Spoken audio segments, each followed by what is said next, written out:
দর্শক, জুলাই সনদ নিয়ে এবং সনদের বাস্তবায়ন পদ্ধতি নিয়ে এখন সম্ভবত তুল কালাম কাণ্ডের দিকেই যাচ্ছে এবং দলগুলোর বিরোধিতার অবস্থান শেষ পর্যন্ত এটা আদালতে গড়াতে পারে সেরকমটাই মনে হচ্ছে।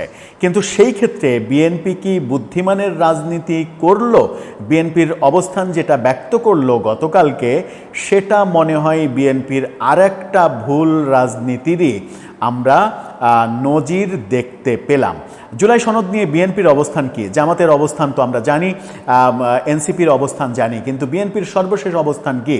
বিএনপির সর্বশেষ অবস্থান হচ্ছে ঐক্যমত্য না হলে এটা আদালতের রেফারেন্স চাওয়া হোক, আদালতের মতামত চাওয়া হোক।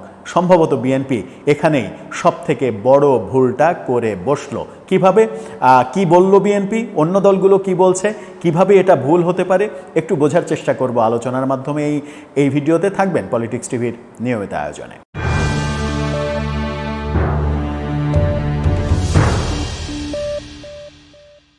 দর্শক, বলছিলাম জুলাই সনদের গতি প্রকৃতি মনে হচ্ছে একটু বেশি রকমের জটিল পরিস্থিতির দিকে যাচ্ছে। গতকালকেও বৈঠক হয়েছে এবং বৈঠকে দলগুলোর মধ্যে ঐক্যমত্য হয়নি। প্রধান উপদেষ্টা দলগুলোকে একমতে পৌঁছার জন্য তাগিদ দিয়েছেন, তা না হলে এর ফাঁক ফোকর দিয়ে অনৈক্যের ফাঁক ফোকর দিয়ে পতিত শক্তি আবার ফিরে আসার চান্স খুঁজবে, সেই কথাও বলেছেন।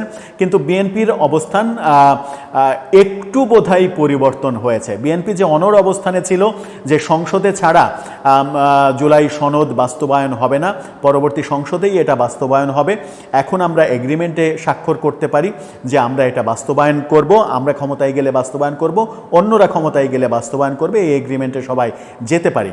সেই অবস্থান থেকে বিএনপির একটু সরে আসতে দেখলাম আমরা। গতকালকে বিএনপি যেটা জানিয়েছে সেটা হচ্ছে যে আদালতে পাঠানোর কথা বলেছে। কি বলছে গণমাধ্যম? বিডি নিউজ 24-এর শিরোনামটা আপনারা দেখে নিতে পারেন। সেখানে বলা হচ্ছে জুলাই সনদের গেরো এবার আদালতের মত নিতে বলল বিএনপি, অর্থাৎ গেরো পেকে গেছে এটা বলার চেষ্টা করছে বিডি নিউজ, এবং সেই গেরোটা ছোটানোর জন্য আদালতের মতামত নিতে বলল বিএনপি। বিএনপি কি বুদ্ধিমানের রাজনীতি করলো? বিএনপি যদি তাদের মতামতে স্থির থাকতো যে আমরা আগামী সংসদে ছাড়া এটা পাশ হোক, এটা আমরা চাই না, তাহলে জুলাই সনদ কোনোভাবেই বাস্তবায়ন হওয়ার কোনো স্কোপ ছিল না। কিন্তু বিএনপি যখন আদালতের শরণাপন্ন হতে বলল, তখন আমরা বাংলাদেশের আদালত, বাংলাদেশের বিচার ব্যবস্থা ঐতিহাসিকভাবে গত 54 বছরের ইতিহাস অনুযায়ী আমরা কি জানি? আমরা জানি যে আদালতে যে কোনো জটিল পরিস্থিতি বেশিরভাগ ক্ষেত্রেই সরকারের ইচ্ছা অনিচ্ছার ওপরে অনেকখানি নির্ভর করে। তো সরকার যদি মনে করে যে নির্বাহী আদেশে কিংবা রাষ্ট্রপতির আদেশে এই জুলাই সনদ বাস্তবায়ন করতে চায় এবং তার পরিপ্রেক্ষিতে নির্বাচন করতে চায়, তাহলে আদালতের রায় সেরকম আসাটাই কি স্বাভাবিক নয়? যদিও আদালতের রায় কি আসবে না আসবে সেটা একান্তই আদালতের বিষয়, সেই ব্যাপারে মন্তব্য করার কোনো স্কোপ নেই। কিন্তু আমরা অতীতে যেভাবে দেখেছি, বর্তমানে সেটা হবে সেটা বলছি না, অতীতে যেভাবে দেখেছি রাজনৈতিক দলগুলোর সরকারের সময়, আমরা বিএনপির আমলে কি দেখেছি? বিএনপির আমলে দেখেছি যে যেটা প্রধান উপদেষ্টা, যেটা তত্ত্বাবধায়ক সরকারের প্রধান উপদেষ্টা স্পেসিফিক একজন ব্যক্তিকে করার জন্য বিচারকদের বয়সসীমা বাড়ানোর মতো ঘটনা সহ অনেক ঘটনা দেখেছি। আওয়ামী লীগের আমলে আদালতে তত্ত্বাবধায়ক ব্যবস্থা স্থগিত করে দেওয়া হয়েছে এবং সমালোচনা করে অনেকেই যে আদালতকে প্রভাবিত করে আওয়ামী লীগ এই কাজটা করেছে। তার মানে হচ্ছে যে অতীতে আমাদের কিন্তু অভিজ্ঞতা রয়েছে, সরকার আদালতের ওপরে হস্তক্ষেপ করেছে এবং সরকারের চাহিদা অনুযায়ী বিভিন্নভাবে আদালত থেকে রায় এসেছে। কিন্তু আমরা তো এই মুহূর্তে অন্তত প্রত্যাশা করতে পারি যে আদালতের উপরে সেই হস্তক্ষেপ বর্তমান সরকারের নেই। সেই ভরসাতেই কি বিএনপি আদালতে ব্যাপারটা যাক, আদালতের রেফারেন্স নেওয়া হোক, আদালত যেটা বলবেন সেটাই আমরা করব, সেই ঘোষণা দিল? আমার মনে হয় যে সেই আস্থাতেই বিএনপি সেরকম ঘোষণা দিয়েছে।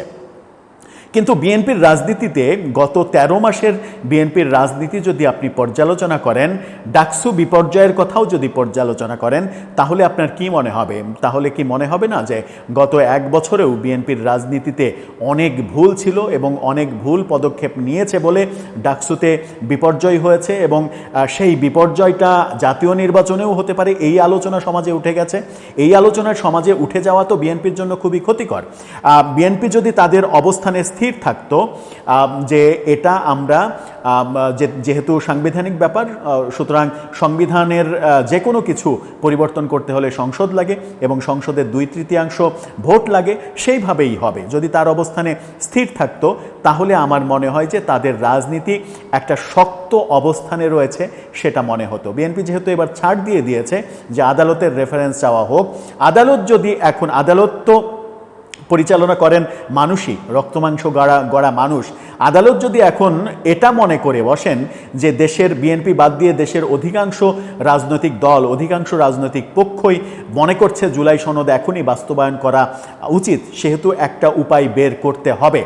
সেরকম যদি একটা উপায় বের করে রাষ্ট্রপতির সাংবিধানিক আদেশের মাধ্যমে এটা করা যেতে পারে, এরকম রেফারেন্স যদি আসে, তখন কি বিএনপি আর না করতে পারবে? না করতে পারবে না। তাহলে কি হবে? তাহলে যেটা হবে সেটা হচ্ছে যে জুলাই সনদে যে ব্যাপারে তারা নোট অফ ডিসেন্ট দিয়েছে, অর্থাৎ অনাপত্তি দিয়েছে, সেই ব্যাপারগুলোও বাস্তবায়ন হয়ে যাবে। তাতে বিএনপি বড় ধরনের মুশকিলে পড়বে, বিপদে পড়বে। গণমাধ্যম কি বলছে? বিএনপির ভাষ্য হচ্ছে এগুলো বাস্তবায়ন খুব সহজ, কিন্তু ফোরাম কোনটা, সাংবিধানিক বিষয়গুলো পরবর্তী সংসদ ছাড়া অন্য ফোরামে হতে পারে কিনা, এ ব্যাপারে আইনি পরামর্শ দিতে পারে সুপ্রিম কোর্ট, এই রেফারেন্স তারা চেয়েছে। জুলাই জাতীয় সনদ বাস্তবায়নের জন্য আগের মতোই অস্থায়ী সাংবিধানিক আদেশ বা গণভোটের কথা বলছে জামাত এবং এনসিপি। তারা চাচ্ছে রাষ্ট্রপতির আদেশের মাধ্যমে, রাষ্ট্রপতির অধ্যাদেশের মাধ্যমে এটা বাস্তবায়িত হোক, কিন্তু বিএনপি চেয়ে আসছিল যে না, সংসদ ছাড়া এটা হবে না। এখানেই আমার মনে হয় যে বিএনপির রাজনৈতিক একটা পরাজয় ঘটতে চলেছে। আমরা যদি দেখি যে মোটামুটি চার পক্ষ, সেটা হচ্ছে সরকার একটা পক্ষ, বিএনপি একটা পক্ষ, জামাত একটা পক্ষ, এনসিপি একটা পক্ষ। সরকার বাদ দিয়ে এই 3টা পক্ষকেই তো সরকার গুরুত্ব দিচ্ছে। তো 4 পক্ষের মানে ভাষ্য কি, মানবজমিন সেটা নিয়ে একটা শিরোনাম করেছে, সেই শিরোনামটা আপনারা দেখে নিতে পারেন।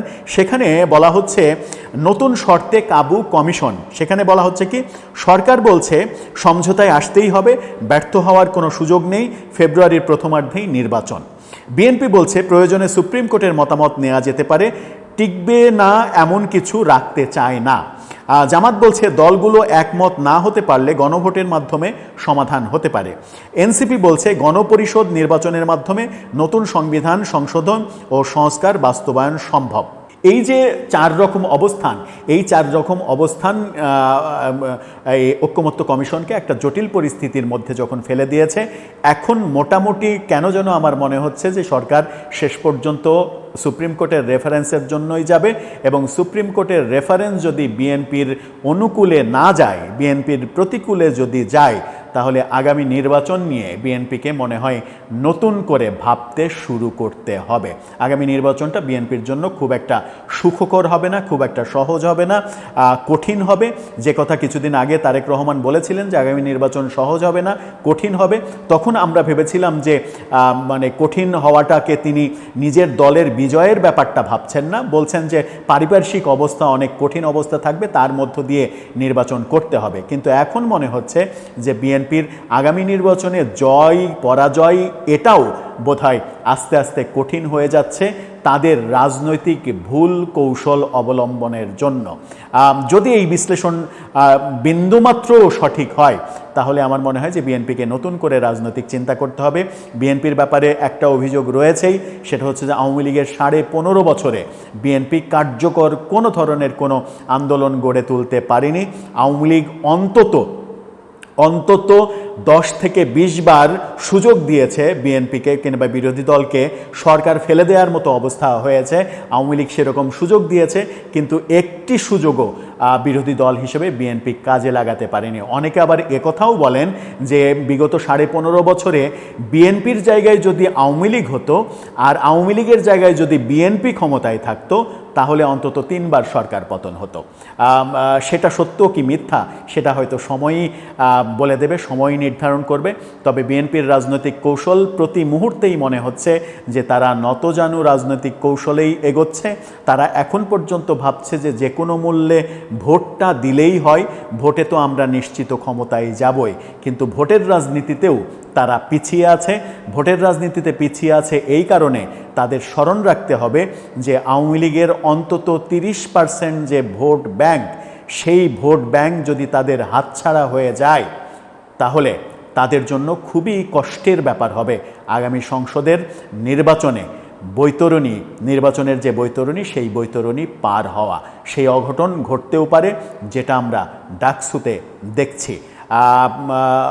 বিএনপির ভাবনা বিএনপি ভাববে, আওয়ামী লীগের ভাবনা আওয়ামী লীগ ভাববে, জামাতের ভাবনা জামাত ভাববে, কিন্তু কারো ভাবনাতে আমরা নাক গলাতে চাই না, কথা বলতেও চাই না। শুধুমাত্র আমাদের তরফ থেকে প্রত্যাশা একটাই, যেন আমরা একটা সুস্থ, সুস্থির, সুন্দর একটা বাংলাদেশ পাই, যে বাংলাদেশে সবাই নিজের মতো করে স্বাধীনতা ভোগ করবে।